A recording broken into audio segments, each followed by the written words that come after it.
The forest is black. Not the darkness of nightfall or the shadow beneath a roof, but the absolute suffocating black of a winter night in the Ardennes, where the canopy swallows the last sliver of moonlight, and the only thing a man can see is his own breath freezing into white clouds that vanish before they leave his face. It is December 23rd, 1944. The temperature has fallen to 15 degrees below zero. Corporal Frank Callahan lies in a foxhole carved from frozen earth, his body folded into the smallest shape a grown man can make. Every muscle clenched against cold that has stopped feeling like cold and started feeling like a slow fire burning inward from his skin. Beside him, Private Tommy Gallagher, 19 years old. 3 days in the unit is gripping his brand new M3A1 submachine gun so tightly, his knuckles have gone white beneath wool gloves that stopped keeping his fingers warm 2 hours ago. From somewhere in the trees, the crunch of boots on snow. Then another. Then dozens. German infantry advancing through the dark. The soldier in the next foxhole wrestles with his Thompson, the most iconic weapon in the American arsenal, the gun that gangsters and G-men carried through the streets of Chicago, the gun that Marines shouldered on the beaches of Guadalcanal. He pulls the bolt handle. It does not move. He slams his palm against the receiver. Nothing. The lubricant inside has turned to paste. The springs have contracted beyond their tolerance. The complex mechanism that made the Thompson a masterpiece of traditional gunsmithing has become a block of frozen steel. Callahan raises his M3, the older model, the one he has carried since Fort Benning, with its cocking handle on the right side of the receiver. It looks like nothing a soldier should carry into battle. A tube of stamped gray metal, no polished wood, no elegant lines, no craftsmanship visible anywhere on its surface. It looks like a grease gun from an auto mechanic's garage, because that is exactly what inspired its shape, and exactly what every soldier called it from the day it was issued. He flips open the ejection port cover, grabs the cocking handle, and pulls the bolt rearward. The mechanism moves smooth and clean, as if the cold does not exist. He looks at Gallagher. The kid is frozen not from cold, but from terror, staring into the darkness where the footsteps are growing louder. He does not know how to operate his weapon. 3 days is not enough, and his M3A1 is different from Callahan's older M3. No cocking handle, just a hole in the bolt where a finger goes in to pull. "Open the cover," Callahan shouts over the first crack of gunfire. "Finger in the hole, pull." Gallagher does it. 2 submachine guns roar to life in the frozen Ardennes night, their slow, steady rhythm cutting through darkness that has swallowed the sound of every Thompson that will not fire. The ugliest weapon in American military history has just saved the squad. But 9 months earlier, Frank Callahan called this gun garbage.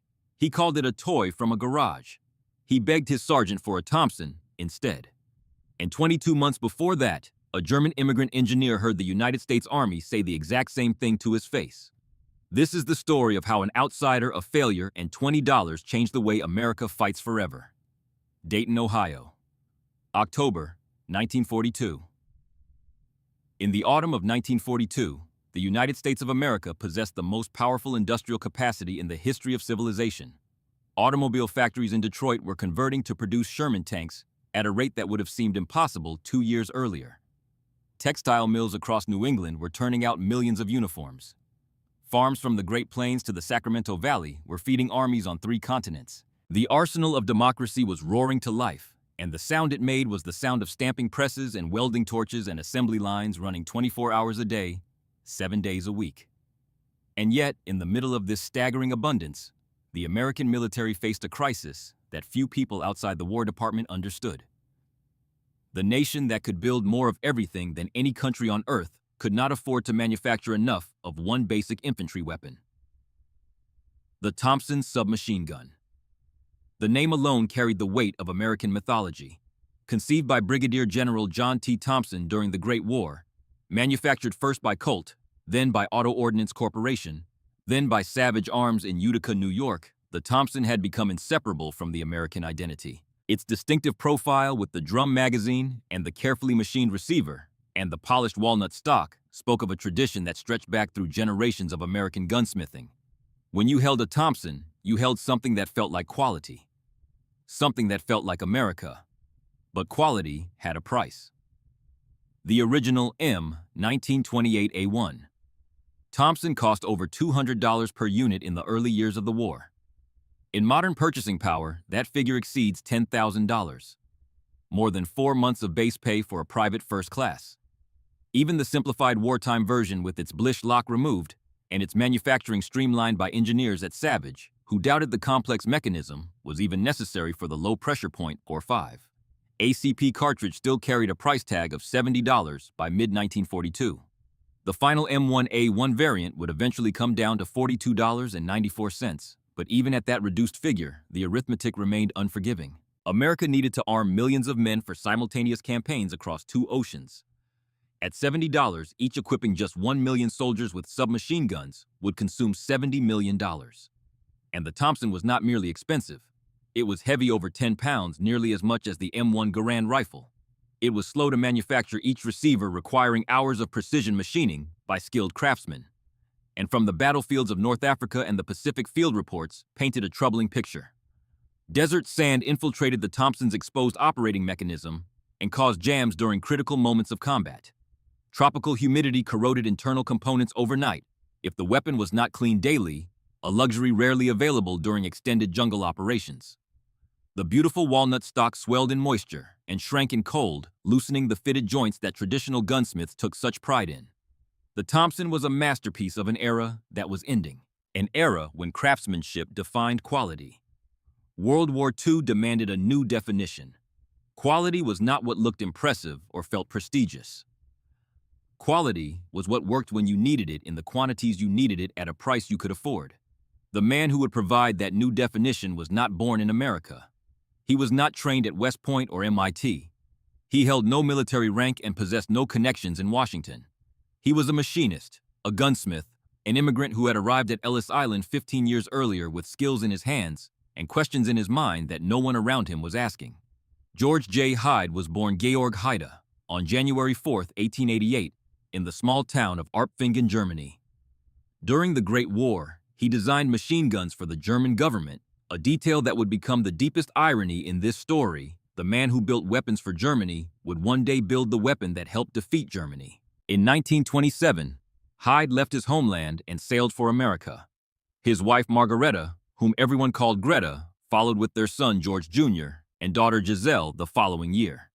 He changed his family name to Hyde, an Americanization that reflected a desire to belong to the country he had chosen. The Germany Hyde left behind was staggering through economic catastrophe. Hyperinflation had turned lifetime savings into waste paper. Bread cost billions of marks. The future held nothing but uncertainty. When Hyde stepped onto American soil, the abundance of his new country overwhelmed him. At Griffin & Howe, one of the most prestigious gunsmithing firms in New York, he found work as shop foreman and master metalworker. Here he handled the finest materials in the world: American steel, American walnut, American machinery capable of tolerances that European workshops could only dream of. But Hyde noticed something else. Americans had resources in abundance, yet they used them with a certain extravagance that his German pragmatism found puzzling. At Griffin & Howe, he watched craftsmen spend hours of meticulous labor on details that no one would ever see once a rifle was fired. Decorative flourishes inside the action. Hand-polished surfaces hidden beneath the stock. Beautiful, yes, but necessary. That question began forming in his mind, quiet and persistent, and it would not leave him for the next 2 decades. Hyde left Griffin & Howe and partnered with Samuel A. Leonard, producing rifles marked Leonard & Hyde, New York. Then he founded the Hyde Arms Company in the late 1920s and turned his attention to submachine gun design. His Model 33 was followed by the Model 35, which was tested at Aberdeen Proving Ground in the summer of 1939 and showed several significant advantages over the Thompson, though durability issues remained. Hyde was moving in the right direction, but he had not yet found his answer. But Hyde was carrying a burden that few people knew about. He had already tried once to give the Army what it needed, and that attempt was collapsing even as he sat in Dayton contemplating his next move. The man who recognized Hyde's potential came from a world entirely different from the immigrant's workshop. Colonel Rene R. Studler was born on February 10, 1895, in Bluffton, Ohio, a small Midwest town where his family of Swiss descent had put down deep American roots. His mother's family, the Banderets, came from Canton Neuchâtel, the French-speaking region of Switzerland, and young Rene grew up speaking French at home. He graduated from Bluffton High School in 1913, attended Ohio State University, and earned his commission in 1917. During the Great War, he joined the Royal Canadian Air Force before transferring to the U.S. Army Flying Corps, where he became a flight instructor. Later, he earned a master's degree in engineering from MIT and transferred to the Ordnance Department in 1922, beginning a career devoted entirely to the science of weapons. From 1936 to 1940, Studler served as assistant military attaché in London, with credentials recognized in both Germany and France. In 1937, he was presented to King George of England at a reception in St. James Palace. But more importantly, his years in Europe gave him direct access to the weapons that warring nations were developing. He studied the German MP-40, a stamped metal submachine gun that proved Europe's most powerful army did not need handcrafted weapons to conquer a continent. He examined the Australian Owen designed by a 24-year-old named Evelyn Owen in his family workshop, a weapon of startling simplicity that proved devastatingly reliable in the jungles of New Guinea. And he analyzed the British Sten, the weapon that truly opened his eyes. The Sten Mark II was born of desperation in 1940, when Britain faced the possibility of German invasion and needed weapons faster than traditional methods could provide. It cost approximately $10 to manufacture. It was ugly beyond description, and British soldiers gave it every insulting nickname they could invent. But it worked. It could be produced in any metal shop by workers with minimal training in quantities that met the scale of global war. When Aberdeen tested captured Stens, the reaction of American ordnance officers revealed the depth of institutional bias. An official report noted that the Sten had been criticized because of its highly unorthodox appearance. Unorthodox. A polite word for ugly. American officers accustomed to the perfection of the Thompson and the M1 Garand and the Browning automatic rifle looked at the Sten and saw an insult. Studler looked at it and saw the future. In 1940, Studler was recalled from Europe to serve as chief of the Small Arms Division in the Office of the Chief of Ordnance. By early 1941, he released formal specifications for a new American submachine gun. It must fire standard .45 ACP ammunition. Cyclic rate not to exceed 500 rounds per minute. 90% accuracy at 50 yards, meaning 9 out of 10 shots must hit a 6 by 6 foot target. It must be sturdy, rapidly manufactured quickly, disassembled, and it must not use critical wartime materials. Most importantly, it must be producible using automotive mass production techniques. Studler arranged for George Hyde to work on the project alongside Frederick W. Sampson, chief engineer of General Motors Inland Division. Hyde would design the weapon. Sampson would engineer the manufacturing. When Studler introduced Hyde to Sampson at the Inland Division facility in Dayton, Sampson listened to the specifications in silence. Then he spoke the words that would become the guiding philosophy of everything that followed. In 30 years of making cars, I learned one thing. If it doesn't make the car run, it doesn't belong on the car. Same goes for guns. Hyde looked at the older engineer. For the first time since receiving this impossible assignment, he felt he had an ally. But even as this new partnership was forming, Hyde's previous attempt to replace the Thompson was drowning. The M2, also called the Hyde Inland, had been his first collaboration with General Motors Inland Division. It featured a stamped metal receiver lighter than the Thompson, but it retained a wooden stock and traditional grip to satisfy military aesthetic expectations. Hyde had wanted to go further to build the entire weapon from stamped components. The Army wanted wood. Hyde compromised. Tested at Aberdeen Proving Ground in April 1942, the M2 showed initial promise. The Army accepted it as a substitute standard and awarded a production contract to Marlin Firearms. But by mid-1942, reports from Marlin were turning dark. The design proved more complex to manufacture than anticipated. Costs exceeded projections. Reliability fell below requirements. Marlin, a traditional firearms company, lacked experience with the stamped metal techniques Hyde's design required. The program was bleeding, and everyone could see it. The evening that the latest production failure report arrived from Marlin, Greta found Hyde sitting at the kitchen table in their Dayton home, the papers spread before him. She did not ask what had happened. She placed a cup of coffee in front of him and sat down beside him. Silence. The quiet strength of a woman who understood without needing explanation. The power of family behind a man watching his work come apart. Studler, with the sharp instinct of an officer who had studied weapons across 2 continents, saw something different in the M2's struggles. The weapon was failing not because Hyde lacked ability, but because he had compromised. The M2 still tried to look like a traditional weapon. That compromise added complexity to manufacturing and increased cost precisely the factors that were destroying the program at Marlin. If Hyde were freed from every aesthetic constraint, Studler believed he could create something revolutionary. In mid-1942, even as the M2 limped toward its eventual cancellation, Studler authorized Hyde to begin work on an entirely new design as a parallel effort. No compromises this time. No wooden stocks, no traditional aesthetics, pure function. The M2 would officially be canceled on June 9, 1943, by which time only approximately 400 units had been produced. But by then, Hyde's parallel design would already be in production, vindicating the decision to start over rather than pour more resources into a failing compromise. Hyde and Sampson had one advantage that no traditional gunsmith possessed: experience with the impossible. General Motors' Guide Lamp Division, based in Anderson, Indiana, had just completed one of the war's most audacious production challenges, manufacturing 1 million FP-45 Liberator single-shot pistols for European resistance fighters. And Hyde himself had designed the Liberator. Each pistol was built entirely from stamped metal components using automotive press tools and spot welding. Cost per unit $2.10. If automotive principles could produce pistols, perhaps the same principles could scale to submachine guns. In the ruins of the struggling M2, Hyde had made a small note in his engineering journal. A single observation about why the Thompson and the M2 both suffered reliability problems in field conditions. Their operating mechanisms were exposed. Dirt, sand, mud, moisture, everything that a battlefield threw at a weapon could enter the action and cause it to fail. What if the entire mechanism were sealed? Enclosed within the receiver protected from the elements, it was a small idea, almost invisible, but it would become the single most important design choice in the weapon that was about to change American military history.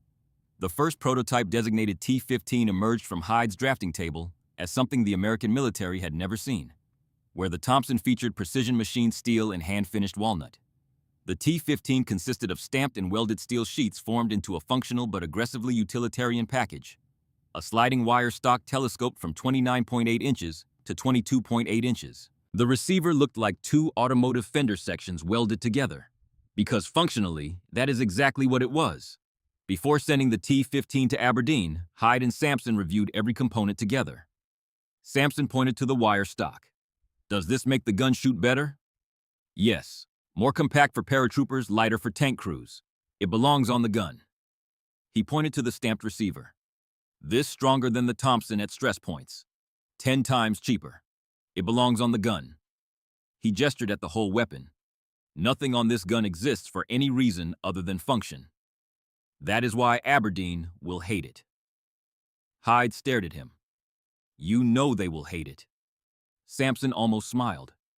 "If it doesn't make the car run, it doesn't belong on the car.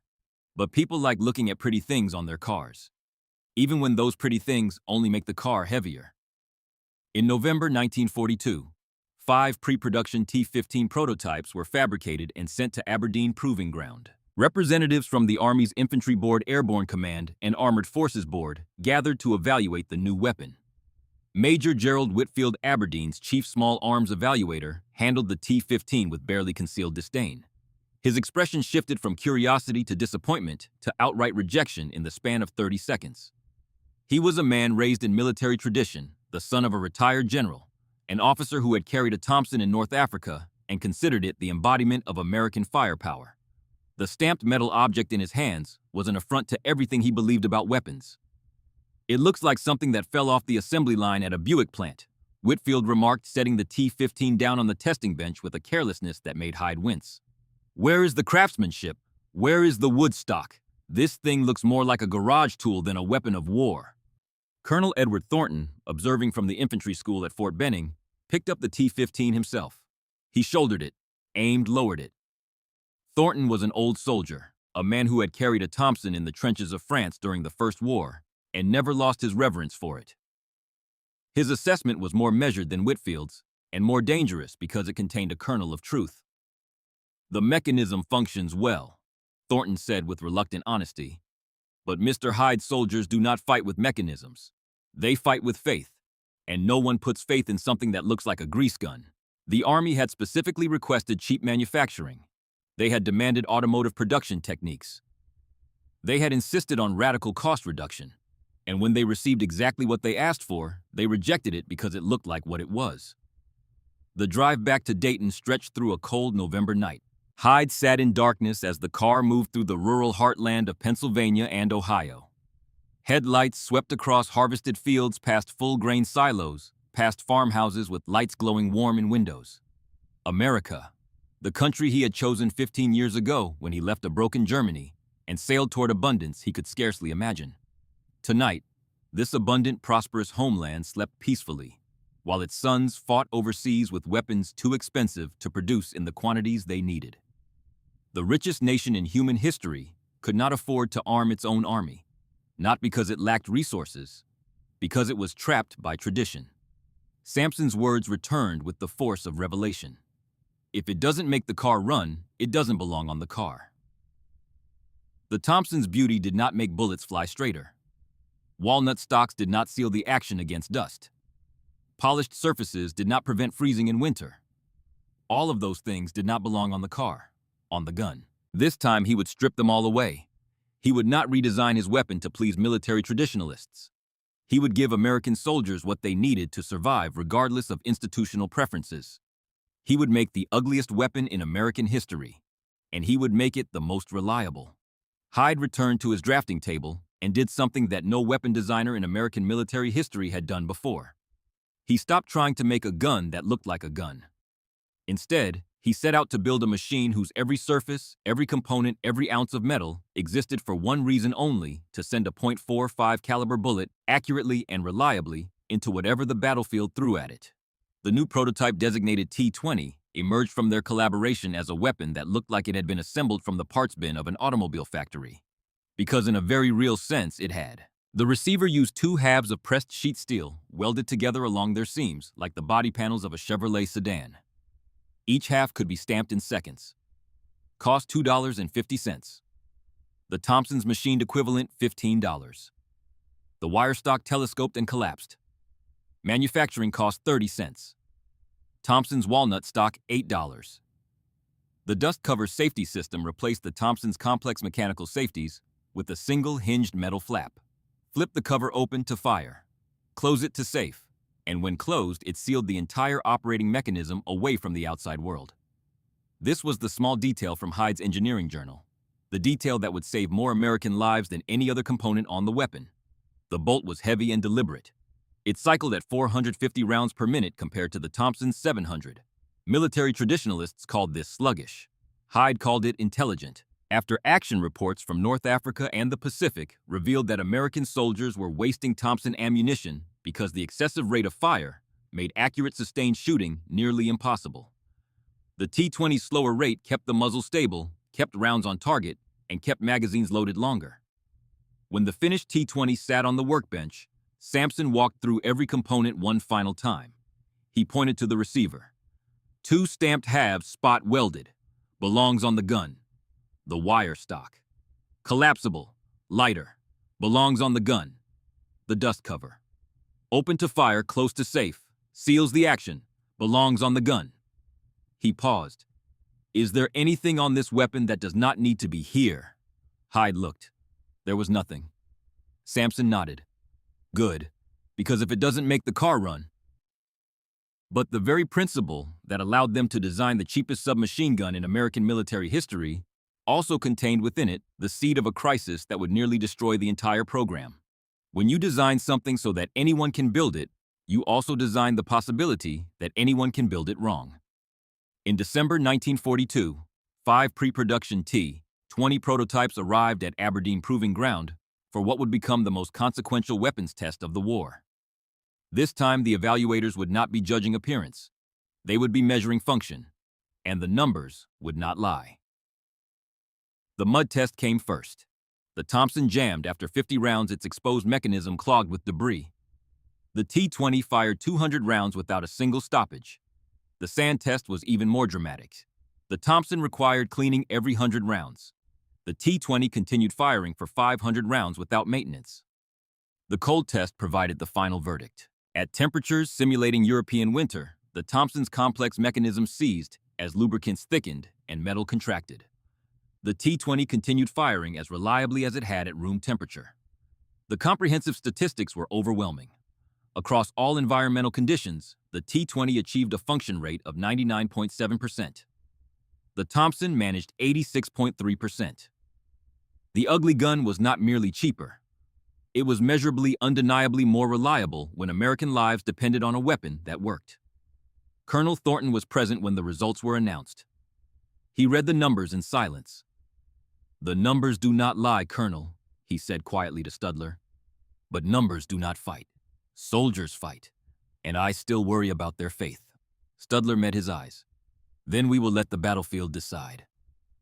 On Christmas Eve 1942, the Ordnance Department officially recommended adoption of Hyde's T-20 as the United States submachine gun caliber .45 M3. Formal approval followed on January 11, 1943.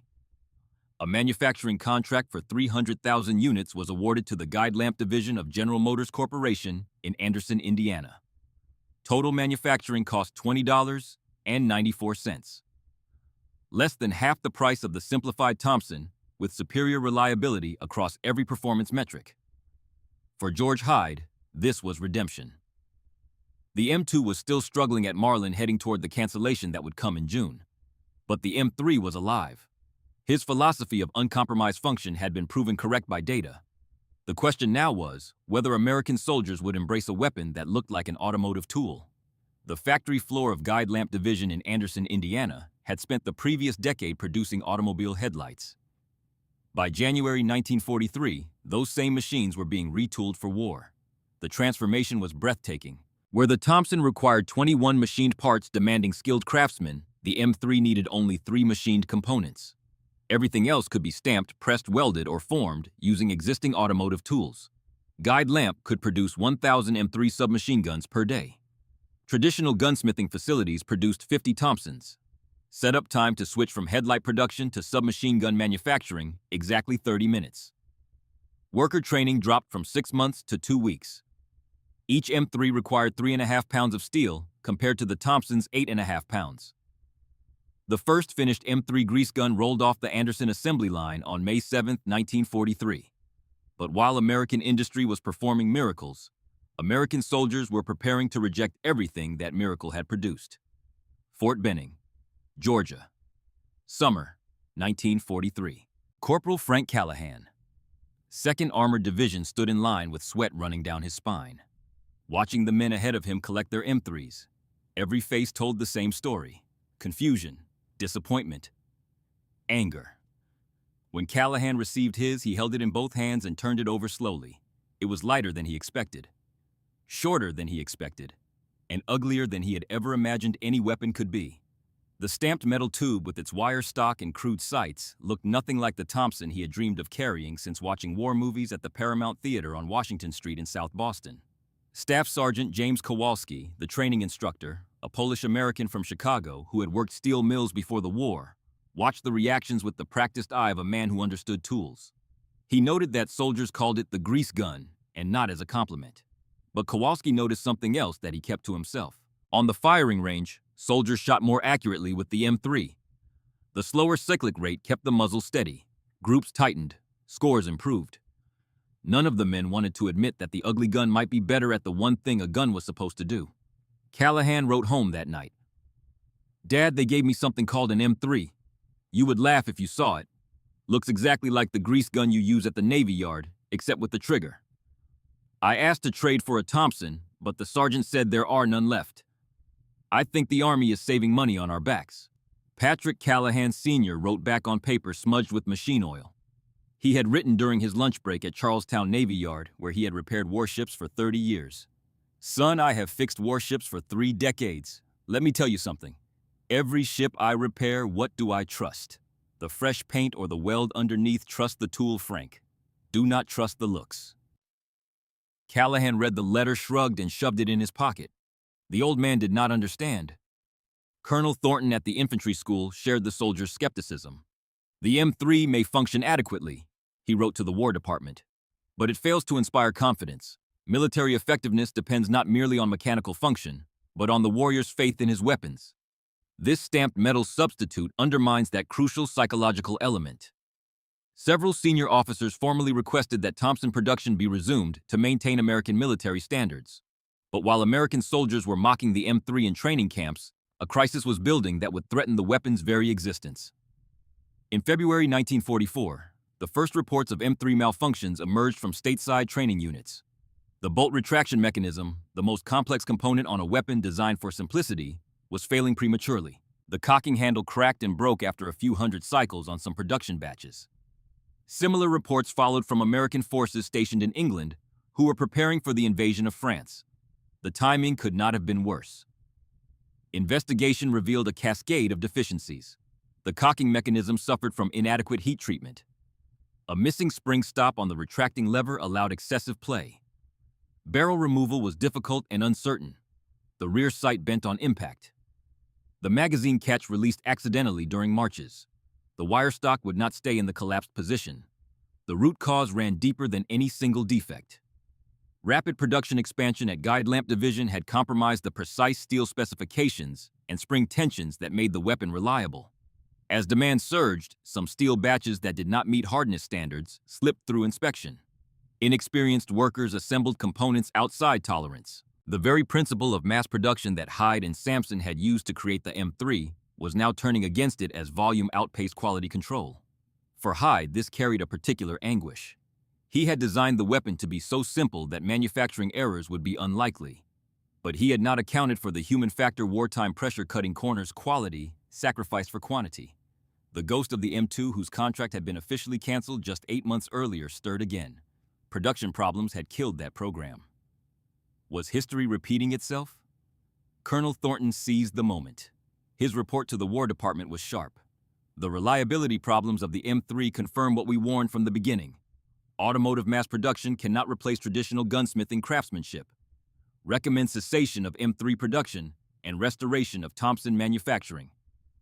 And then the most devastating irony of the entire story arrived. On February 15, 1944, the very last Thompson M1A1 submachine gun was accepted by the United States government under contract with Savage Arms. After producing approximately 1.5 million Thompsons across all variants, the beautiful gun had priced itself out of existence. Not through obsolescence, through economics. The final per-unit cost of the M1A1 stood at $42.94, still more than double the M3. The Thompson was dead. And now the American military faced a paradox that bordered on absurdity. The only submachine gun still in production was the one they were considering canceling. One gun was dead. The other was dying. If both disappeared, American soldiers would face close-quarters combat with nothing but rifles and pistols. And the largest amphibious invasion in human history was less than 4 months away. But while the bureaucratic crisis raged in Washington, the battlefield was about to deliver its own verdict. And the battlefield does not care about appearances. The M3 first saw combat with paratroopers of the 82nd and 101st Airborne Divisions during the invasion of Normandy on June 6, 1944. For men jumping into darkness behind enemy lines, the M3 offered a specific advantage that no amount of Thompson tradition could match, compact enough to carry assembled during a jump ready to fire the instant boots hit the ground. In the chaos after a combat drop when every second stretched toward eternity, the ability to pull the M3 and shoot immediately was the difference between living and not. Callahan and the 2nd Armored Division landed in Normandy shortly after D-Day and pushed into the bocage, the ancient hedgerow country where visibility dropped to 50 meters and combat became an intimate, terrifying affair of close-range ambush and sudden violence. Near the town of St. Lo, a German anti-tank round shattered the track of Callahan's Sherman. The crew bailed out. Callahan grabbed his M3. In mud that reached his ankles with drizzle falling steady as a metronome, he heard cursing from the next tank. The crew member's Thompson, caked with bocage mud after crawling through a ditch, had jammed solid. The exposed mechanism had swallowed enough dirt to seize completely. Callahan flipped open his dust cover, grabbed the cocking handle, pulled the bolt, and fired. Clean and clear. Mud or no mud. That moment was the first crack in the wall of contempt Callahan had built around the grease gun. In Italy, Staff Sergeant Thomas Novak, a Czech-American from Pittsburgh, who had grown up as a coal miner's son, accustomed to tight spaces and practical tools, discovered the M3's value inside the turret of his Sherman M4. You try swinging a Thompson around inside a tank turret when Jerry infantry gets close, Novak wrote in his after-action report. The grease gun fits where the Tommy gun will not. Had to engage German soldiers at point-blank range. The M3 let me get my weapon up and firing while my loader was still wrestling his Thompson into position. In the Pacific Marine Corporal Vincent Moretti from Newark, New Jersey, the son of a construction family recorded the brutal arithmetic of weapon reliability in tropical conditions. Day 2, the Thompson started jamming every few rounds. Humidity gets into everything out here. Picked up a grease gun from a wounded GI. That thing kept firing no matter what I threw at it. 3 weeks, 800 rounds. Never cleaned it once. Never jammed. Not even when I dropped it in a stream during a night patrol. Field reports from Pacific Operations consistently recorded M3 reliability rates above 95%. Thompson reliability under the same conditions dropped below 70%. The enclosed action that Aberdeen officers had dismissed as crude proved decisive in environments where traditional designs failed repeatedly and predictably. And then came the validation that no amount of American skepticism could dismiss. Captured German intelligence reports from the Ardennes offensive specifically identified American units equipped with M3 submachine guns as priority targets. Wehrmacht after-action documents noted, American grease gun most dangerous in bunker-clearing operations. Simple, reliable, always functional, even in extreme cold when other weapons fail. When the enemy confirms your weapon's superiority, the argument is over. At Fort Benning, Colonel Thornton read the field reports from Normandy and Italy. He set the papers down on his desk. His face did not change, but he wrote no further objections. Sometimes the beginning of wisdom is the decision to stop arguing. Callahan's own conversion unfolded across the fields and villages of France. After Normandy came the breakout, then the race across northern France toward the German border. Rain that never stopped. Mud that was everywhere. Fog that rolled in at dawn. Each time combat erupted, Callahan reached for the M3 and it answered. Each time, somewhere nearby, a Thompson failed. The contempt he had carried since Fort Benning softened into reluctant respect. The respect deepened into something he was not yet ready to call trust, but it was growing. Meanwhile, back in Dayton, Hyde was fighting to save the program from the quality crisis that threatened to undo everything the battlefield was proving. He did not fix the cocking handle. He erased it. In the workshop at Inland Division, surrounded by blueprints and the accumulating evidence that the M3 program was bleeding from the one component that should never have been complex, Hyde picked up the cocking handle and stared at it for a long time. Then he picked up a pencil and drew a circle on the bolt. A finger hole. Nothing more. A round opening large enough for a gloved finger to reach in through an enlarged ejection port and pull the bolt rearward directly. No handle.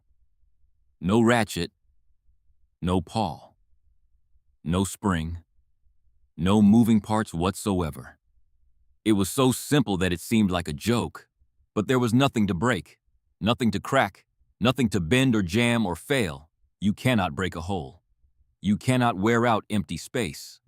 Frederick Sampson stood beside him looking at the drawing. Hyde picked up the modified prototype and slid his finger into the hole. The bolt pulled back smooth and certain.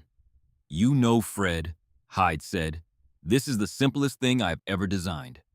Removing the part that fails instead of fixing it." Sampson smiled. "If it doesn't make the car run..." Hyde finished the sentence. For the first time, the words came from his mouth instead of Sampson's. "It doesn't belong on the car." The improved weapon designated M3A1 incorporated every lesson that combat and production had taught. The enlarged ejection port allowed easier inspection. A guard over the magazine catch prevented accidental releases. Strengthening gussets reinforced the rear sight. The wire buttstock was redesigned to serve triple-duty shoulder brace, magazine loading tool, and barrel wrench. Better steel specifications solved the bolt breakage. Sampson personally supervised rigorous quality control protocols at Guide Lamp Division. Every batch of steel was tested for hardness. Every bolt received individual heat treatment verification. Every finished weapon fired 50 rounds before leaving the factory. The M3A1 was officially designated in December 1944. By the end of the war, total production of M3 and M3A1 submachine guns reached approximately 650,000 units. The final reliability rate reached 99.7%. The weapon that had been called crude and unreliable had become the most dependable submachine gun in American history. November 1944. Somewhere in eastern France, near the German border. Thanksgiving. The United States Army did something that no other army in the world would have attempted. In the middle of a continent shattered by 5 years of war, with supply lines stretched across an ocean, they delivered a full Thanksgiving dinner to every American soldier on the front line. Turkey, mashed potatoes, cranberry sauce, pumpkin pie, all so that young men 10,000 miles from home could sit down to a meal that tasted like the country they were fighting for. Corporal Frank Callahan sat on the hull of his Sherman tank with a mess tin balanced on his knee, eating turkey that was somehow still warm. His M3 hung from its sling beside him, close enough to grab in 3 seconds.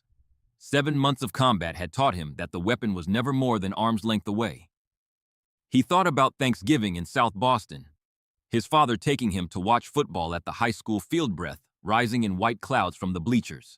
His mother's turkey stuffing made from his grandmother's recipe, the one she refused to write down because she said the hands had to remember, not the paper. The cold wind off Boston Harbor that cut through your coat but carried the smell of salt water and coal smoke. That cold was familiar.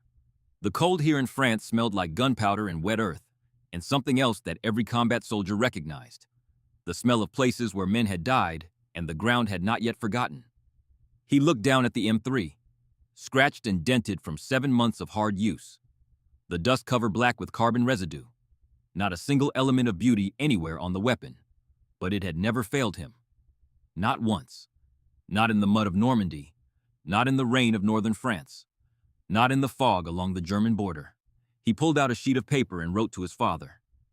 "Dad, I remember you told me to trust the tool. You were right.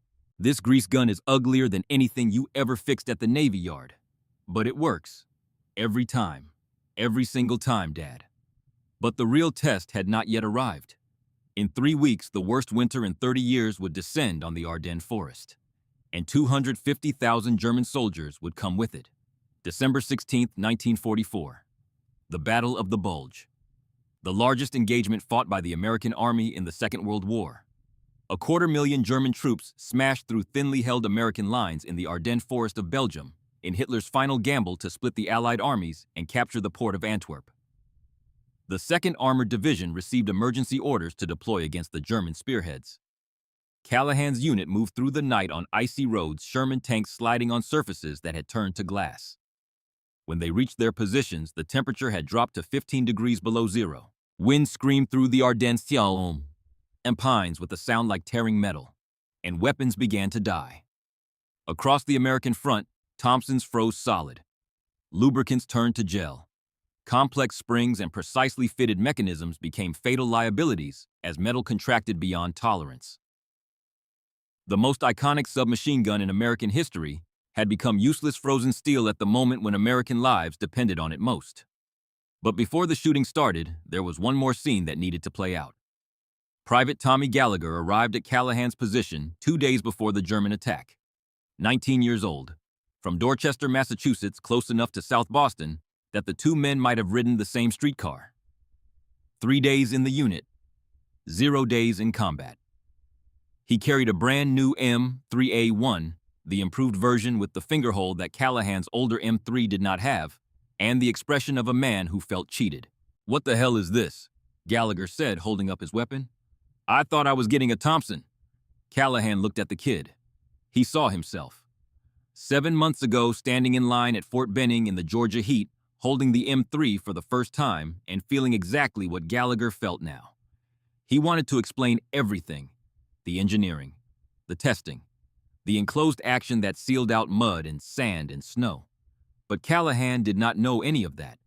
He had never heard of George Hyde or Frederick Sampson or Colonel Studler. He knew only what his father had told him in a letter written on oil-stained paper during a lunch break at Charlestown Navy Yard. "Kid," Callahan said, "my old man is a machinist at the Navy Yard. He has been fixing warships for 30 years. He told me something and I did not listen. Now I am telling you, trust the tool. Do not trust the looks." Gallagher shrugged, exactly the way Callahan had shrugged when he read his father's letter. 2 hours later, the Germans attacked before dawn. Artillery screamed overhead. Explosions walked through the tree line. Then the distinctive ripping noise of MG-42 machine guns. Then footsteps in the snow. Then shapes in the darkness, a German infantry in white camouflage moving like ghosts between the black pines. In the foxhole next to Callahan, a soldier wrestled with his Thompson. Frozen. The bolt would not move. Callahan opened the dust cover on his M3, grabbed the cocking handle and pulled. The mechanism moved as if the cold did not exist. The heavy bolt maintained enough momentum to cycle reliably at temperatures that stopped lighter, faster mechanisms dead. He aimed into the darkness. Fired.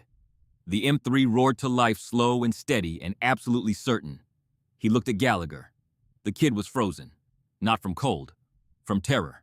He was holding his M3A1 and staring into the darkness, and his hands were shaking. "Open the cover," Callahan shouted over the gunfire. "Finger in the hole, pull." Gallagher's hands moved. The cover flipped open. His finger found the hole in the bolt. The bolt came back. He pointed the weapon toward the muzzle flashes in the trees. Squeezed the trigger. The M3A1 spoke. And Tommy Gallagher, 19 years old, 3 days in the unit, stayed alive. Because the ugliest weapon in American military history worked when the most beautiful one could not. Patrick Callahan, senior machinist, Charlestown Navy Yard, 30 years of fixing warships. Frank Callahan, Corporal 2nd Armored Division, 7 months of combat across France. Tommy Gallagher, private replacement soldier, 3 days in the war. 3 men. 3 generations of the same truth. Trust the tool. Not the looks. Private First Class Patrick Brennan. 19 years old, an Irish-American farm boy from rural Vermont, experienced the same reality with the 2nd Infantry Division in a different sector of the Ardennes. He wrote it in a letter home. December 23rd, temperature dropped to 15 below. The Germans hit us before dawn. Johnson's Thompson froze solid. Could not even pull the bolt back. My grease gun kept firing like it was summer in Georgia. That ugly gun saved our whole squad that morning. Technical Sergeant Raymond Pulaski, a Polish-American from Detroit, who had worked the automobile assembly lines before the war and understood manufacturing in his bones, summed up 6 months of combat wisdom. Started calling it the grease gun as a joke. Looked like something from a garage, not an armory.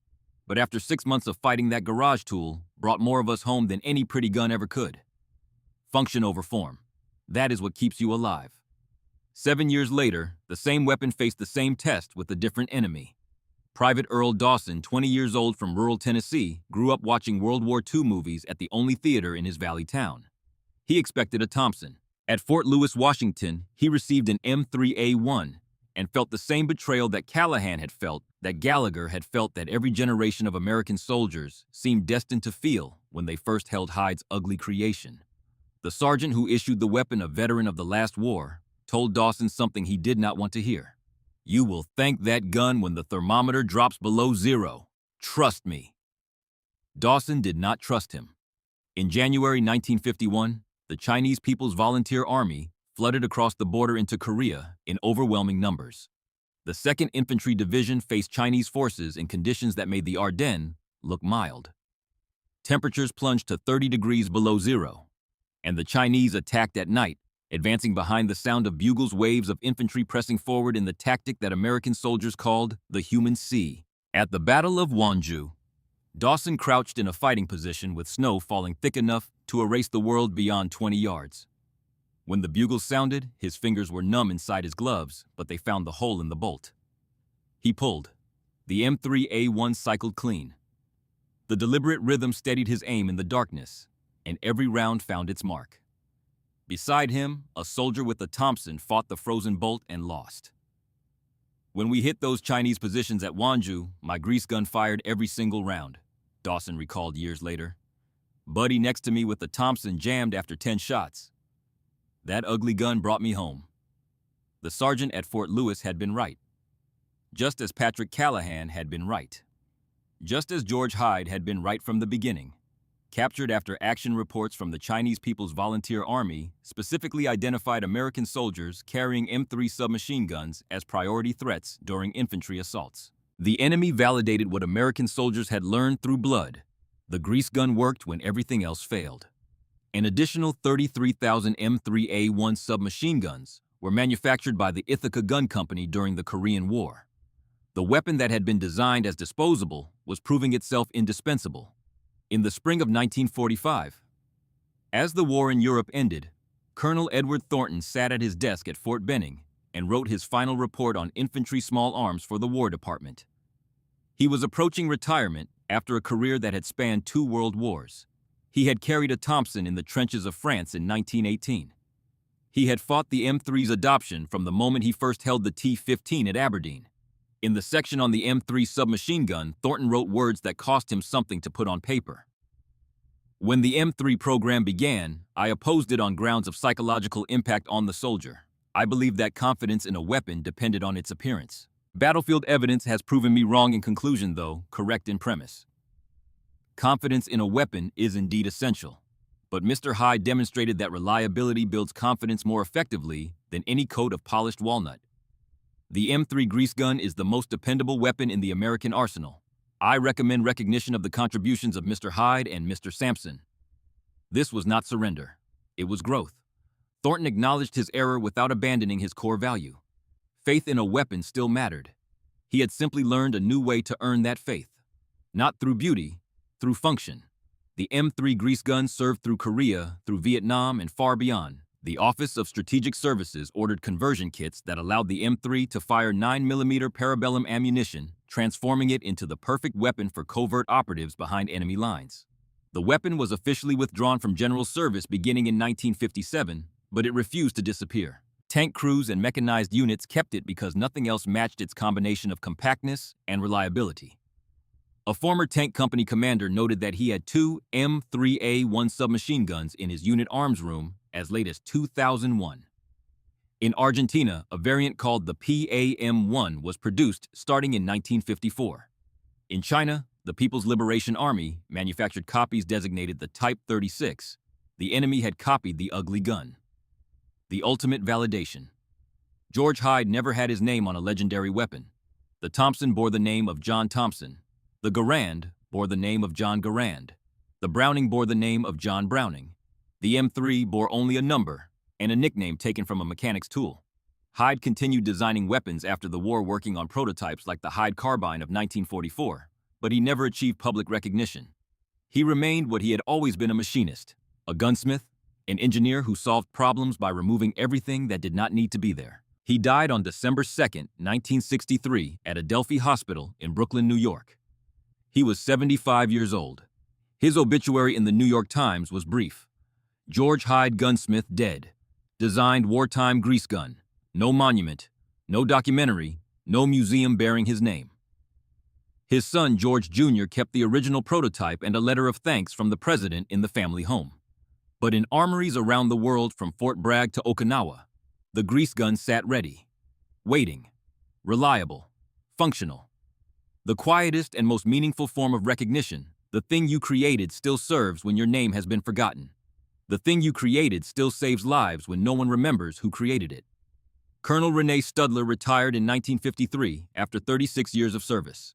He received the Legion of Merit for his role in developing and increasing the firepower of numerous small arms. He died on August 6, 1980, and was buried at Arlington National Cemetery, alongside his son, Lieutenant Commander Harlan R. Dixon. A lifetime of quiet service honored in the quietest of places. The story of the M3 grease gun is an American story in the deepest sense. An immigrant from Germany carrying skills but no fame created something that the native establishment initially rejected. He persisted not because he wanted to prove them wrong, but because he knew what soldiers needed to survive. He did not design weapons for Aberdeen. He designed them for men like Frank Callahan and Tommy Gallagher and Earl Dawson. Men who would despise the gun when they received it and thank the gun when it saved their lives. Frederick Sampson taught Hyde a sentence that Hyde taught back to America. If it doesn't make the car run, it doesn't belong on the car. In war, if it does not save lives, it does not belong on the gun. That was a $20 lesson that America took 2 years and 3 wars to learn. Dawn, December 24th, 1944. Christmas Eve morning in the Ardennes. The fighting of the previous night has ended. The German assault has been repelled. The forest is quiet except for the wind in the pines and the distant sound of artillery that never fully stops. Snow covers everything in white, and where the snow has been disturbed by boots and shells and bodies, the earth beneath is dark and wet. Corporal Frank Callahan sits in his foxhole with the M3 resting across his knees. The stamped gray metal is cold against his legs, but the weapon feels warm in his hands because he has been holding it all night. Beside him, Private Tommy Gallagher has fallen asleep with his M3A1 clutched against his chest the way a child holds something precious. The kid is alive. Because the ugliest weapon in American history worked when the most beautiful one could not. Callahan looks down at his M3. Scratched, dented, carbon black around the ejection port. No beauty anywhere. Not one line that would satisfy the officers who rejected it at Aberdeen 2 years ago. But it is warm in his hands. It still works, and they are all still alive. From somewhere beyond the trees, the sound of church bells. Christmas in Belgium. And Callahan realizes something that he will not fully understand for years. Exactly 2 years ago, on Christmas Eve 1942, the United States Army officially recommended adoption of this weapon. 2 years. From a drafting table in Dayton, Ohio, to a foxhole in the Ardennes. From rejection to redemption. From garage tool to the thing that brought them home. He does not know the name George Hyde. He does not know about the M2 that failed, or the kitchen table in Dayton where Greta sat beside her husband in silence, or the long night drive through the Ohio countryside when a German immigrant decided to make the ugliest gun in America. He does not know about Frederick Sampson and the sentence about the car. He does not know about Colonel Studler, who bet his career on an outsider, or Colonel Thornton, who fought the program and then wrote the words that honored it. Callahan knows only this. His father was right. Trust the tool, not the looks. The church bells fade. The snow keeps falling. And in foxholes across the Ardennes, in the hands of men who once called it garbage, the grease gun waits. Ready, reliable, ugly, and absolutely perfectly beautifully alive. The M3 grease gun served the United States military from 1943 until at least 2001. George Hyde died in 1963. He never had his name on a legendary weapon. But the weapon he created outlasted every critic who rejected it, every officer who mocked it, and every beautiful gun that failed when it mattered most.